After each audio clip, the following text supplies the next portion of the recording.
Hey everybody, welcome back to the channel for another episode. I've been waiting for this for a while. I've got 9 days off of work, which sounds pretty darn cool, and we're gonna hammer on this thing and see how far we can get. Let's take a look at everything we're gonna try to get done. Okay, so when we left off last episode, we had just kind of got these windows roughed in and figured out our patterns were good and things are lining up good. So we're actually ready to make good plexiglass windows for these. So I went and picked up some plexi the last couple days, and I've got enough to do both sides. So we're going to be doing that. So what I want to do first is I'm going to take these back out,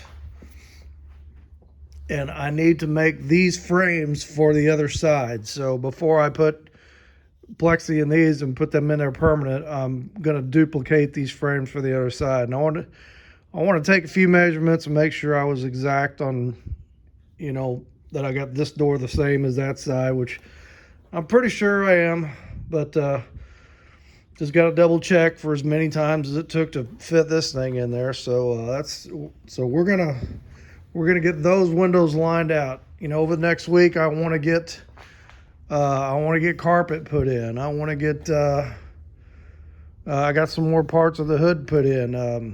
The guy that painted it is supposed to try to make it over, maybe run a buffer over this thing. So I just want to knock out a whole bunch of little stuff, but I want to build some door panels for it. Essentially want to get it roadworthy.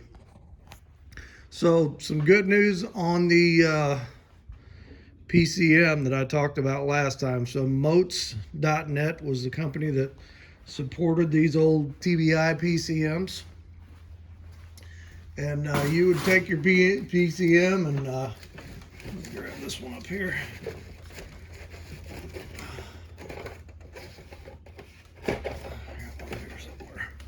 All right, so you would take this, you would send it into Moats. They pull this cover off. There's a chip down in there. It's a 24-pin chip.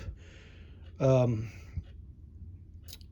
they would convert that chip socket to a 28-pin chip. And they got something called a ZIF socket, which has got a, instead of a press-in fit, it's got a little lever on it. You just set your chip in there and you move the little lever and you lock that chip in. So it makes it easy to swap chips. And then you would use a program called Tuner Pro, and there is a little gadget that Moat sold called the Burner 2 that you could burn these 28-pin chips. And the chips are pretty inexpensive. They're like 10 bucks, 20 bucks a piece, something like that.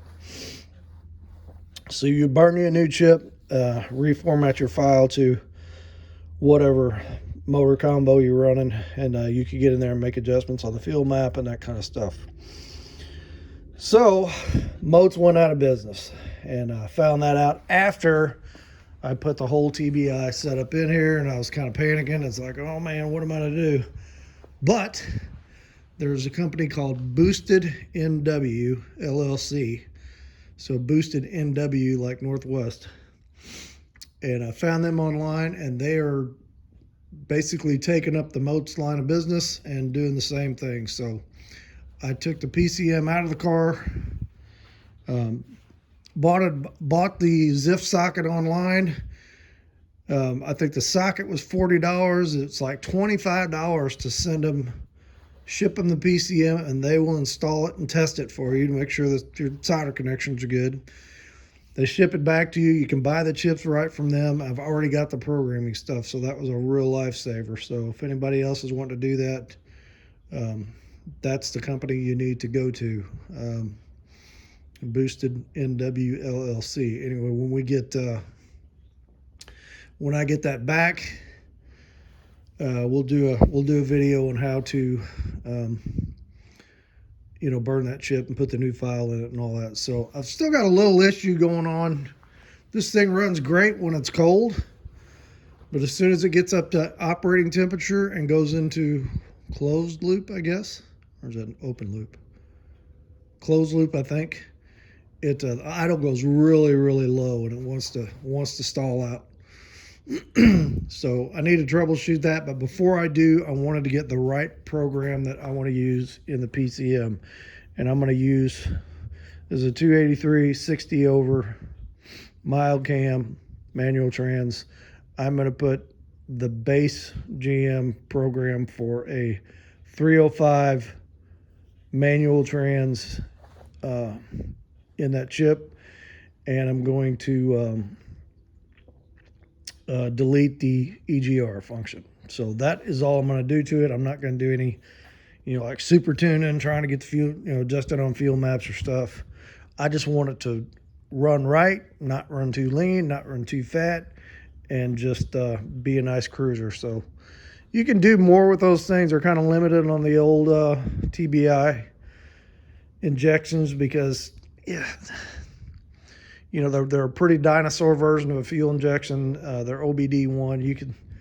They say you can run about 1 horsepower per cubic inch is about all they can handle. They're pretty restricted on cam profiles. So for what I'm doing, that's fine. If you're wanting to run performance, you're probably not going to run that. But for the backyard guy who just doesn't want to mess with the carburetor and you want a simple form of fuel injection that's cheap and easy to work on, parts readily available, that's a good way to go.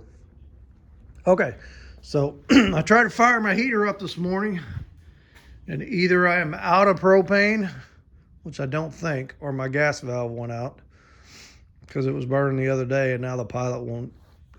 You hit the button, you won't even, no gas comes out to even light the pilot. So I'm gonna have to mess with that this week. But it looks like we're gonna have cool mornings and decent warm days this week in the 50s. So not too concerned about it now. I want to spend the time on the car, not on the furnace. And I'm hoping to get a pretty good everything done I want on this, and maybe get a day, maybe 2 in on this.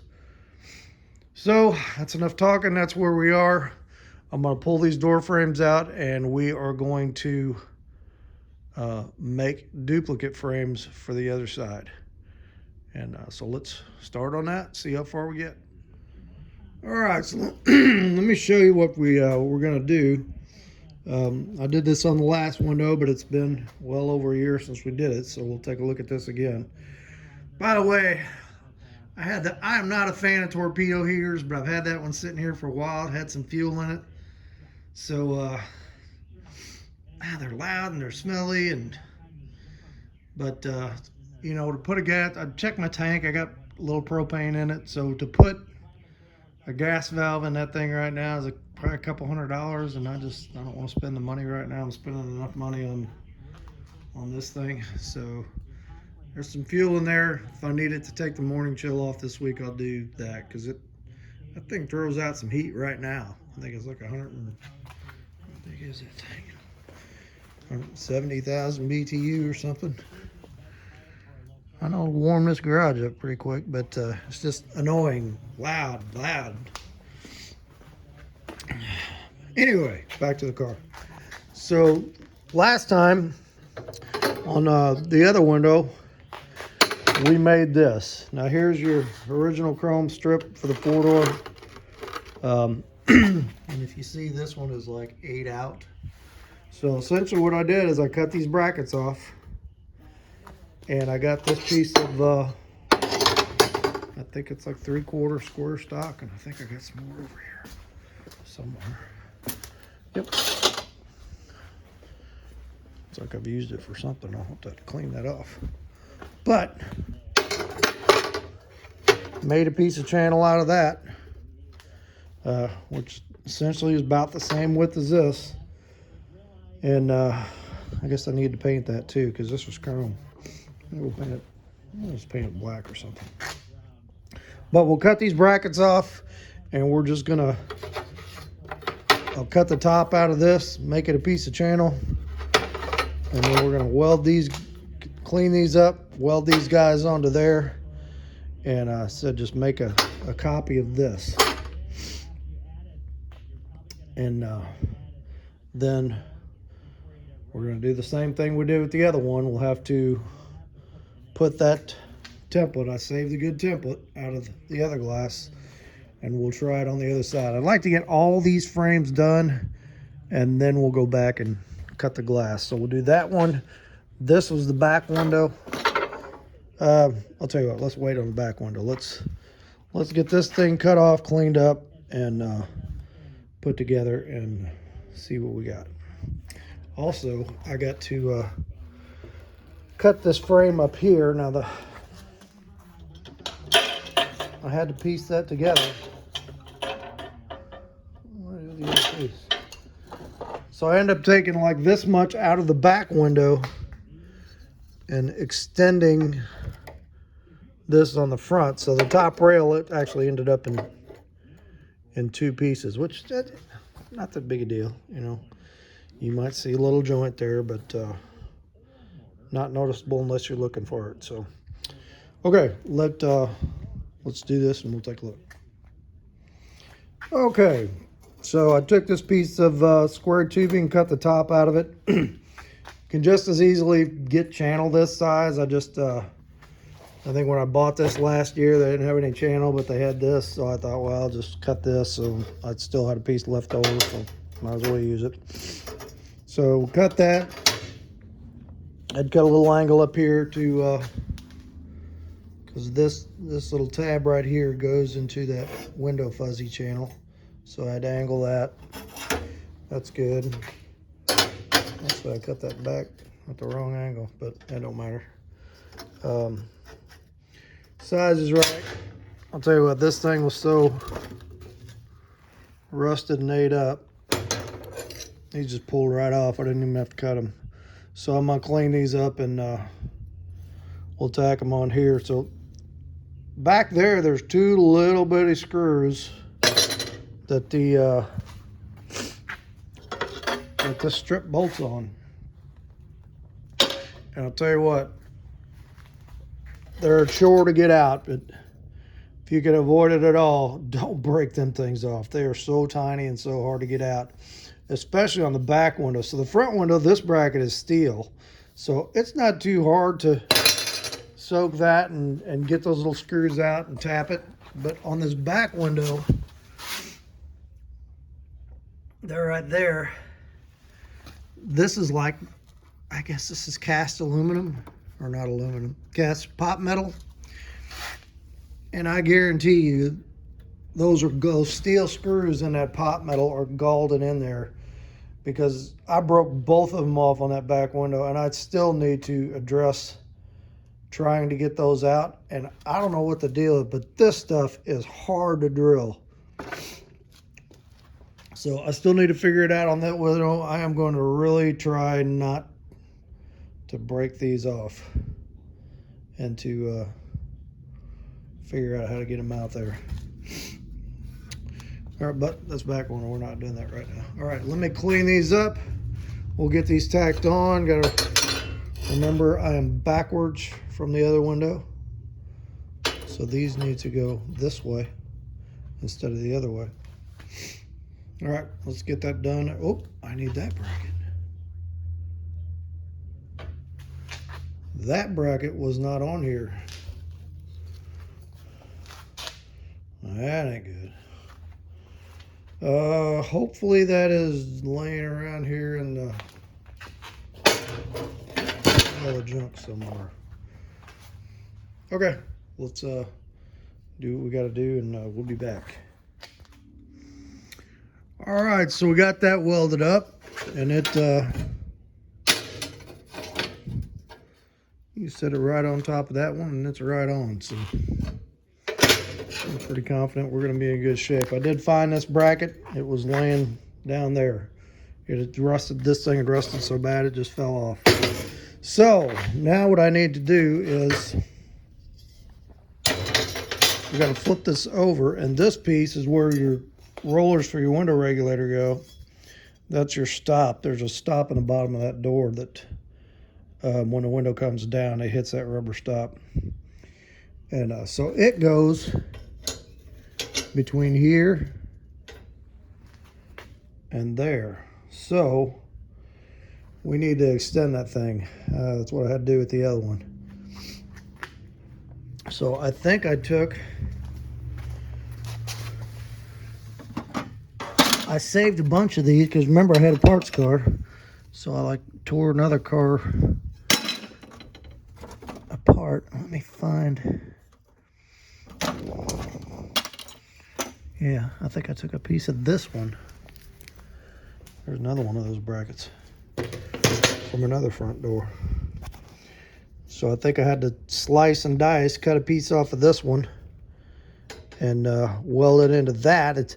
It's a little tricky because you got to make sure you don't get any weld or bumps down in that track, because that roller's got to slide back and forth in there with that window regulator. And you know, if you got a piece of welding glob or whatever down in there, then it's just like burnt, burnt, burnt, and your window don't want to do what it's supposed to do. It makes that noise. So all right, let's pull this off of here, and we're going to extend it to fit this. Yeah. And I was looking at this. So this windows, I don't know if you can see, they had this rubber. This is like glass setting tape, which I don't have. I was just going to silicone the windows in there using some clear, but I found this. I got some of this rubber electrical tape for splicing, like a splice tape, I guess they call it. And I think we'll be able to kind of wrap that around there. Still have to put some glue in there, but that'll should make a good setting tape to take up some of that gap. Okay, so let's slice and dice this little dude, and we'll get this piece made.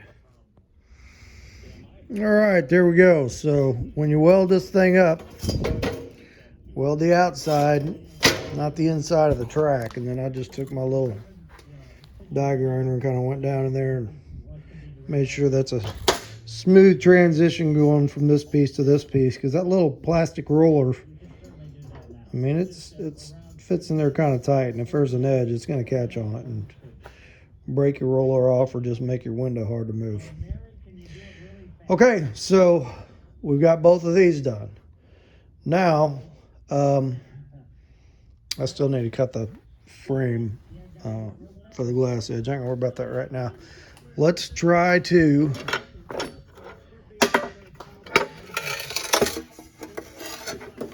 take this back window apart and see if we can get those screws out of there. This is gonna be a chore. But we got to get this all apart. We'll need to take a section out of here, which I got to pull that window back out of there. We'll take a measurement, pull a section out of here, and we're going to cut the piece off of here that we're going to use on the front window. So all right, let's do that. All right, so here's my window pattern for the other window, and you can see, where's that piece I cut out of there? All right, right here. So this is how much I took out of that window. And this thing fits pretty good. I did have to make this piece because I don't know if you remember, I used the Nissan window regulators in there, and I think I've got this one working pretty good. So I'm gonna have to do the same for the other side. I kind of made up some preliminary brackets, but I'm gonna go ahead and weld this up, clean this up a little bit. But these two screws back here, both of them broke off. And I just stuck a screw in there to hold that, but I don't know why this stuff is, when I was trying to drill the screw out, it's like my drill bit just kept jumping off because the screw is so tiny and digging into this. So I got to figure out how to get those out of there and retap these, because this needs to pull up tight into this channel. And then I can't really weld this together, so I'm gonna have to use that tape for like a setting tape. And so I figure when I glue it in there and I got this bracket on there and everything dries and it's glued all around the edge, it should be okay. So the next fun thing is the other window. Can I get these two out without breaking them? I just took a torch and went up under here and heated this up a little bit. I don't want to shatter that glass really, but I'm going to work on these for a little bit and see. I hope tapping on them and BB blasting them and working them back and forth if I can get these two dudes out of here. So it's 10 o'clock. Let's see how long it takes to get two screws out and if they come out successfully. Okay, must be living right this week because they both came right out with no struggle at all. So thank you, Lord. I appreciate that. Okay, let me, we're going to pull this one apart. We're going to pull that one apart. And we are going to make the same cuts on this one that we made on that one. And we're going to try to come up with a better plan to screw that broken one down. And I got to make that bracket for this one. So let's get all that done, and then we'll take a look at where we are. All right, so you just thought it shows you take these two screws out back here, and then here's the top of your window frame. Then you got to kind of hinge it up like that. And then you can work that glass out of there. The glass is sitting in this, it's like setting tape all the way around. You get that glass out, and then you pry this rubber out here because there's another screw hidden right there. And that screw goes on that tab that holds that in there. So then you can pull that piece apart. And it's coming back to me how I had to do this now. And then actually this piece is it's really just a trim piece that goes on the outside here. I don't even know if I want to keep that on there. I might not. But I remember now what I had to do was I had to take that apart. I can't remember if I was able to get this tab off. But I didn't want to drill a hole all the way through this because I'm reusing this section that I'm going to take off of here. So I think I just made another tab. And I had to cut this and weld it back here. Let's see.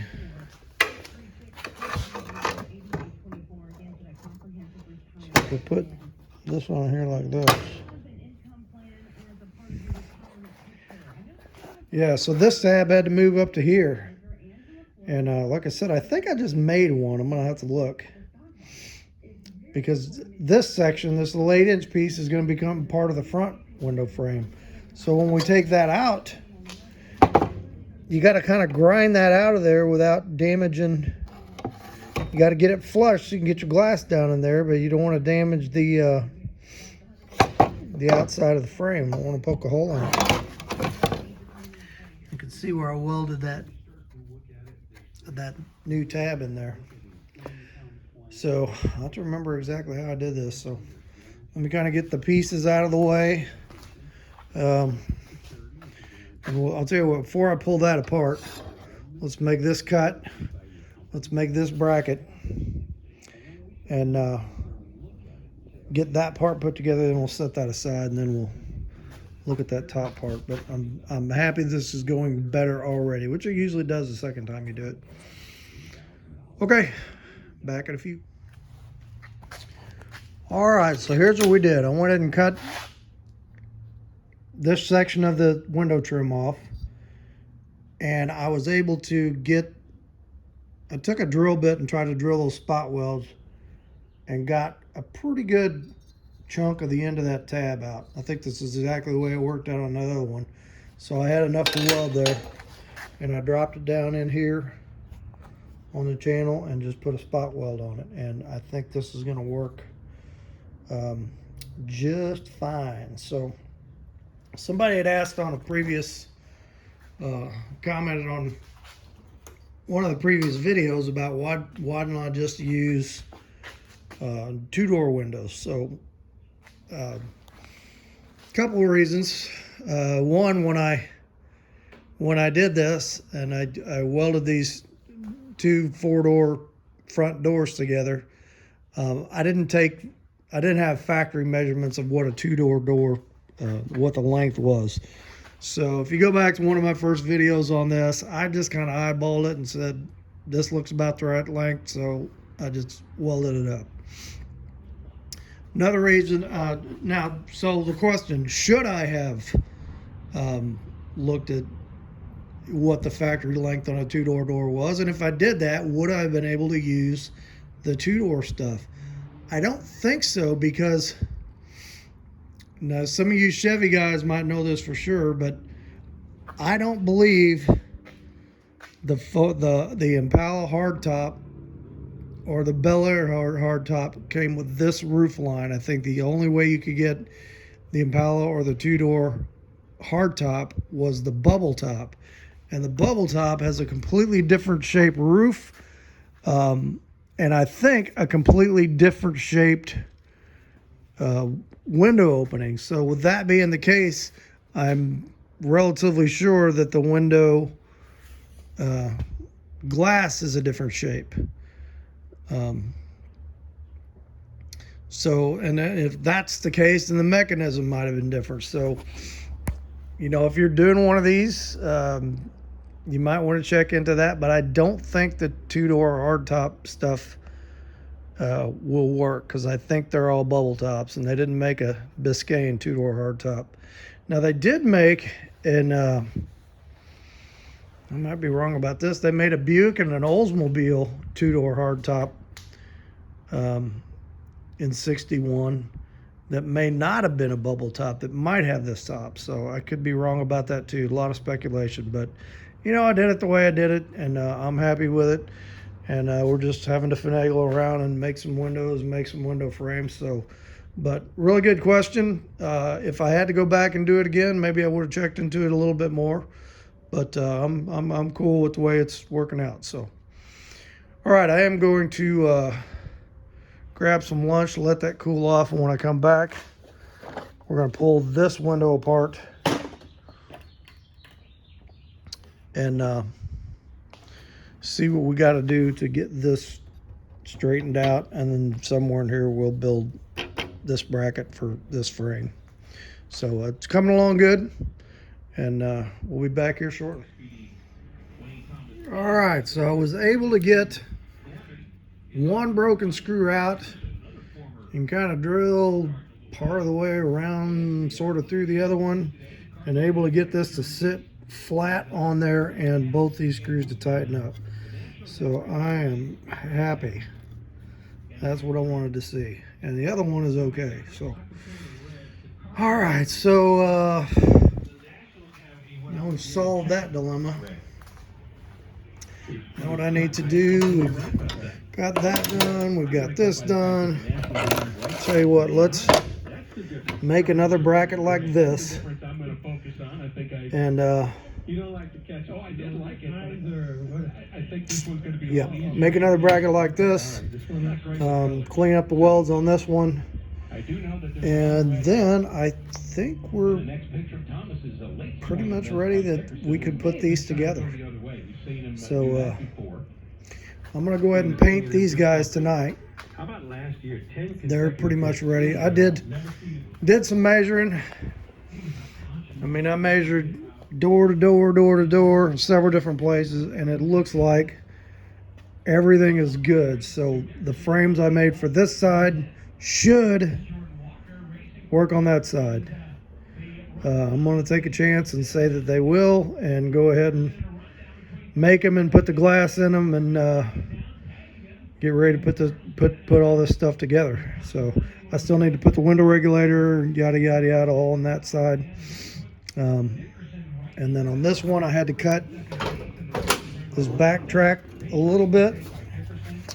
This lower bracket back here. I don't know if you can see that right there. Hard to see. There we go. So if you look at this bracket, I ended up cutting it off there and just trimming a little bit off that. I'm going to end up doing that on the other side. So, but I think we're in good shape. I think we get everything uh, paint it up, and then we can put the glass in it tomorrow. And while that stuff is drying, get the regulators back in. I got to put the window fuzzies on the outside of here and there, and I think we're rolling pretty good. So let's get that made, get some paint on the pieces we need to, and go from there. All right, so I got these brackets painted up last night, and they are ready for install. And I got the other one of these brackets made, got it painted up. Those are ready for the back windows. Like I said, I did a bunch of measuring, and everything looks identical side to side, so I am just going to go ahead and make the windows if I have to. I've got a little room to tweak this back track in this window if I need to. For that side, if something turns out not exact, but on these windows here, they got you actually got two tracks. You got one track there that a roller goes into, and then there's one where it's like right. You can see it over there. You got one track there, one track there.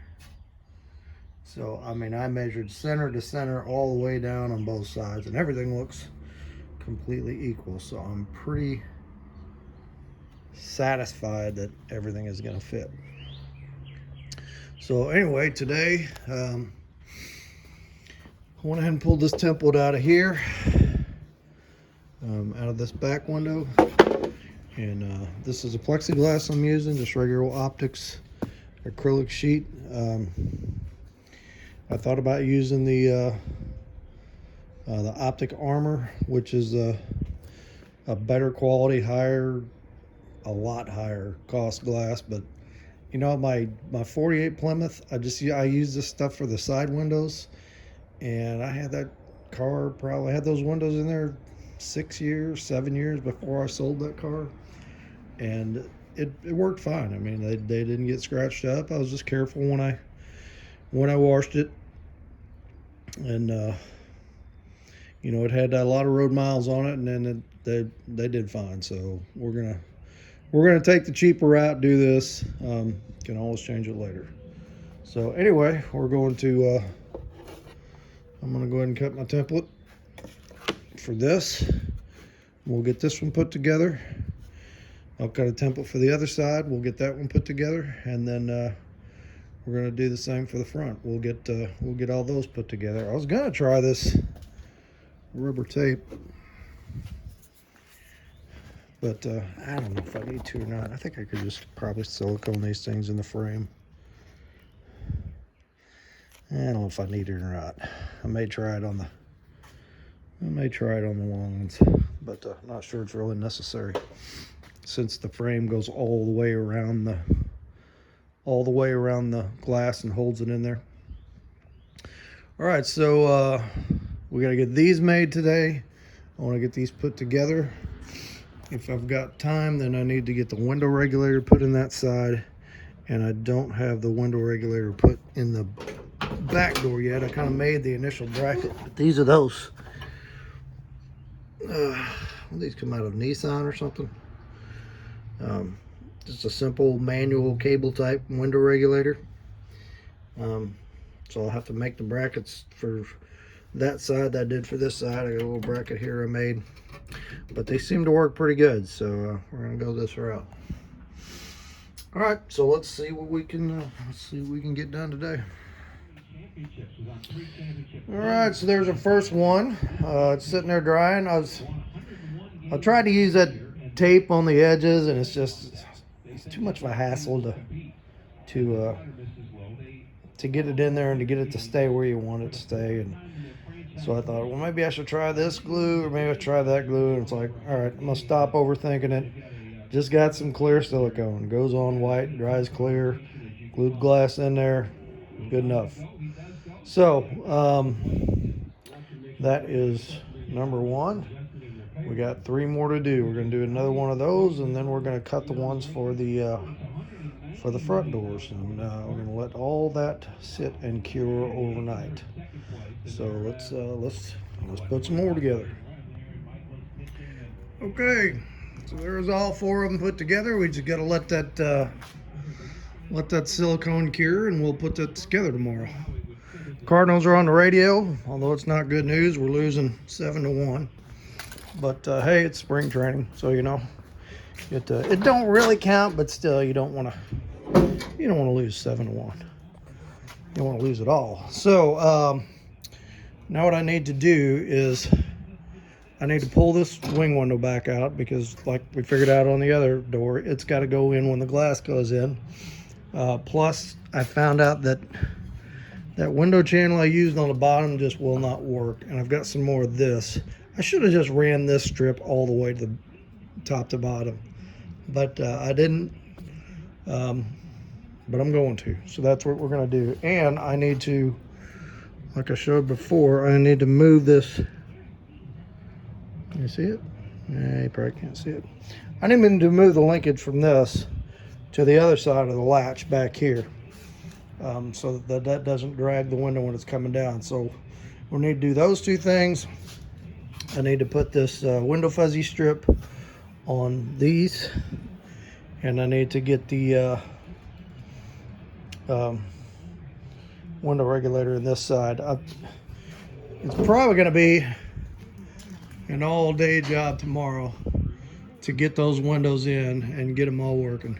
I'm hoping I can do it in one day, but yeah, I think I can. I think I got most of the problems figured out, but that's where we're going. So let me go ahead and do a couple of things to this door, and then we'll go from there. All right, so today is all about putting windows in, and we got this one in, and the up and down motion is good, pretty smooth. I still need to glue this top rail on, but I decided to wait on that just to see if I need to do any. I could take a grinder and cut a little bit on the top edge if I need to, but I think I'm good. This piece looks good, and then this is the little section we cut off of the back window. This will go in like this, and we'll make those line up nice.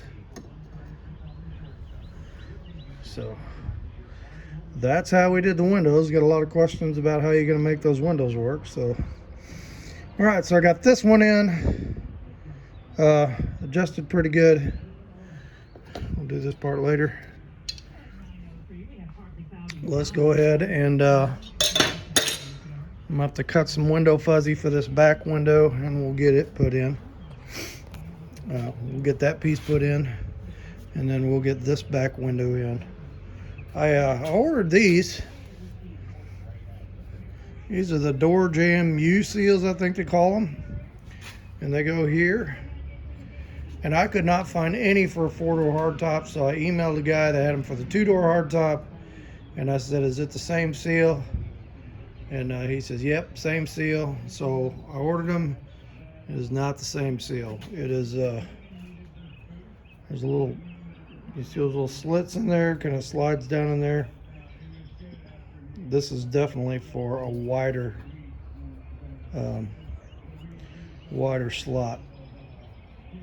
So I might end up splitting this thing down the middle and putting it in there, and then doing it that way.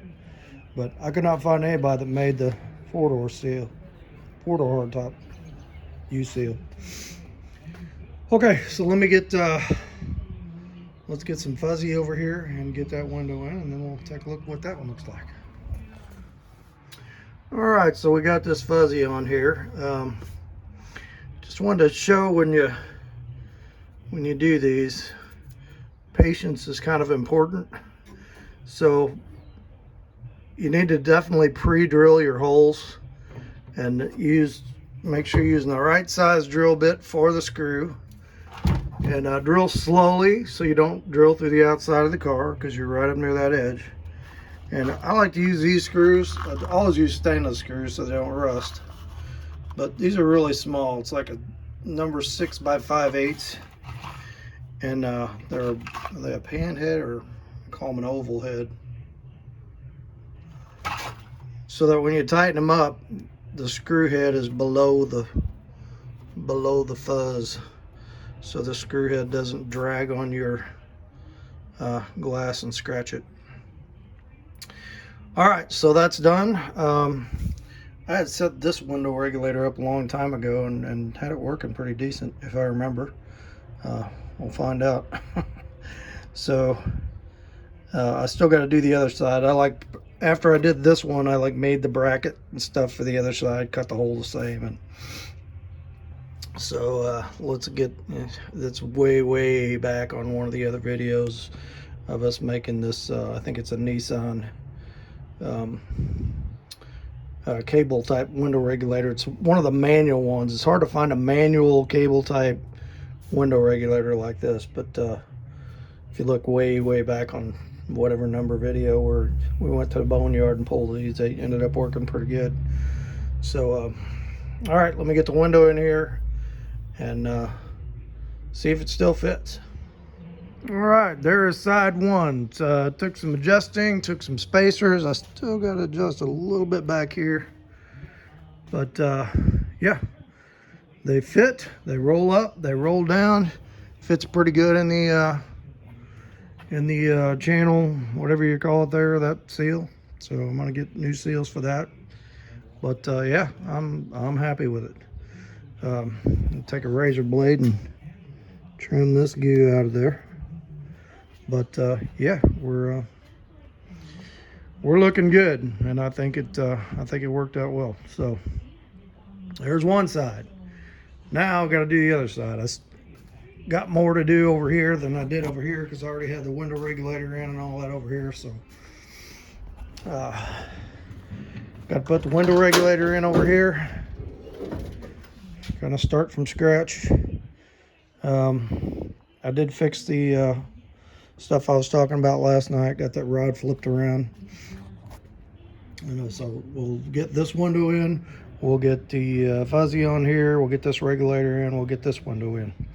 And I think I am going to put a couple more spacers on that because it's the glass is kind of pitched a little bit. It needs to, the bottom needs to go out probably another 1/8 inch to tilt the top of the glass in when it comes all the way up. But it's looking good. And them regulators work pretty good. I think I paid $20 for both of them. Here's the other one. And I think you can buy these things new for just about that. They are for curved glass, so I kind of had to flatten that out a little bit to make it work. But hey, it's working. All right, let's do this side and then see what we got from there. All right, so this is kind of funny. So on that other door, if you checked out my last video, I fought that thing to where it would roll up and down smooth and not catch, and had to kind of trim some off the back mounting of the rear track, and it was just a pain in the butt. So this one, I just dropped everything in place, didn't adjust anything.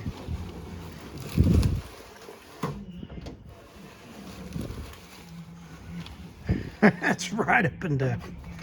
So happy, but just kind of funny, I thought. All right, so that one was easy.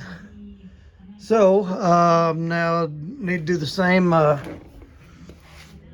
deal on the back here. We got to put the fuzz in, and then have to work on that window regulator. And we're gonna have to, I can't remember if I took this thing apart or not. I don't think I did. I think I just kind of put it in a vise and bent that U out of it and got it flat. I think. So we'll do that. We'll get this back one in and see if we can get that to work right. All right, there is number 2. So had to play with that back window a little bit, and had to make some adjustments in the it's like the 2 tracks that bolted on there were fixed. They didn't have any adjustment in them, so I took a die grinder and made some slots in them and was able to get that to fit pretty good. And fits good. The gap's a little uneven there, but that's all right. Fits in the gasket good, goes up and down good. This one works good. So the window saga is over. That was a lot of work, man. I'm very happy to have that part of the car done. So that's going to be it for this video, and we'll pick it back up on another one. Start another one tomorrow. I think next thing I got a couple little pieces to put in there. There's these window stops. They go on the back windows and they grab that jamb to stop that window. I don't even know if I need them really. I'll probably put them in there though. So I got to put those in there, and so those back window, the crank handles are like really long. This thing sticks way out, so I'm gonna whack that off. And I got these guys, just a little universal handle, and it's got you can put that in the center for a square stem. We'll just grind that stem square. I'll probably do that when I do the well, no, I want to do it now because I'm gonna put carpet in this thing in the next couple days, and I don't want to be grinding in there after I do that. So we'll do that. We'll make those fit. We'll put them stops in there. We'll get these guys glued on. Don't need to show all that. But next thing I'm gonna work on is I want to get the seat out of here. I want to vacuum this really good, and we're gonna put the carpet in this thing. We're gonna get that done. We're gonna get the door sills in, and we are going to get this trim that goes around this back window cleaned up, the dents beat out of it, polished up, and get it put on. So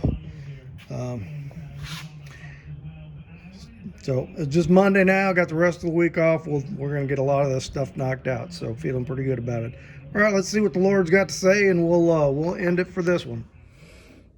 All right, hey everybody, thanks for coming along on this video here. And man, I am so glad to get those windows done. That was one tedious job, and I'm sure everybody out there is tired of looking at window videos, but that's what I was doing, so I filmed it. What are you doing, kitty cat?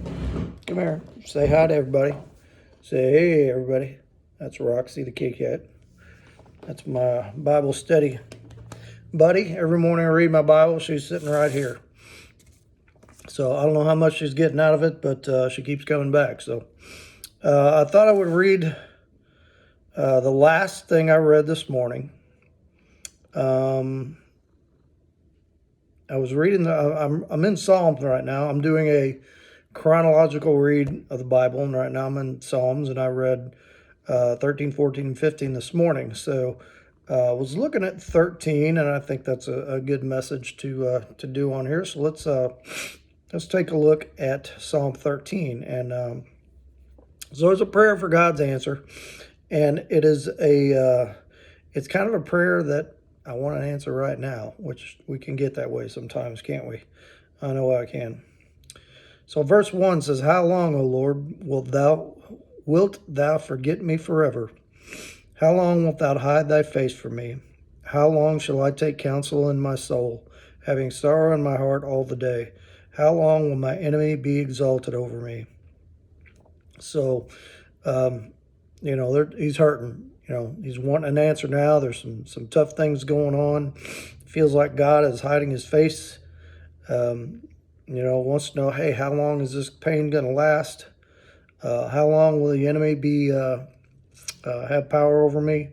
Tough questions, And he goes on. "Consider and answer me, O Lord, my God. Enlighten my eyes, lest I sleep the sleep of death. Lest my enemy say I have overcome him, lest my enemy rejoice when I am shaken." So he's still asking the Lord for an answer. Seems like he's kind of maybe lightening up a little bit. Maybe, those first couple verses kind of got it off his chest, and now saying, okay, just kind of let me know what's going on here. Consider and answer me, Lord. But then, verse 5 and 6. But I have trusted in thy loving kindness. My heart shall rejoice in thy salvation. I will sing to the Lord because he has dealt bountifully with me. And boy, there's the resolution right there. You know, you get that pain off your chest, and you talk to the Lord about it, and you're like, oh man, I need an answer to what's going on right now. And then you're like, well, you know, just maybe not right this second, but I would like an answer. And then, you know, but whatever the answer is, or whenever the answer you decide to give me that answer, Lord, I trust you. I trust in your loving kindness. My heart rejoices. I will sing to you because I know he has dealt bountifully with me. So that's a great psalm to read today, and I have been there many times.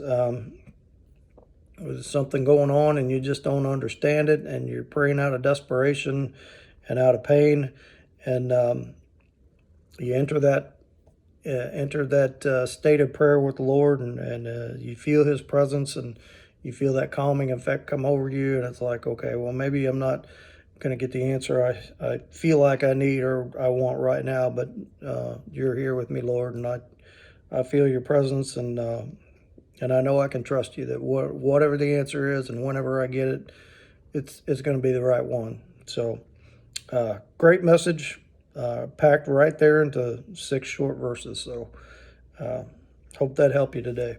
So let's have a quick word of prayer, and we'll close this one out.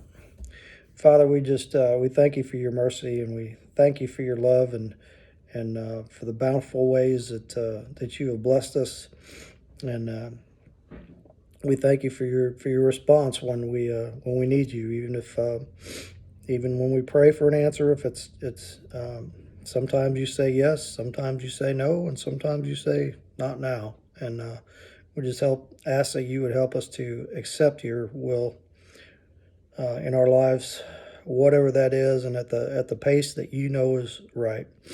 We ask this in the name of your precious Son, Jesus. Amen. All right, so hit like, hit subscribe. Stay tuned. We're going to start another video tomorrow. This one's getting kind of long, so we want to close this one out today. We're going to stick on that 61 for the majority of the week. I want to get a lot of stuff done on it. I'm hoping a day or two near the end of the week I can take and get back on the van, because I'm kind of jonesing to work on it. It's pretty fun. I'd like to get some more stuff done on it. So that's all, and I will catch you on the next one.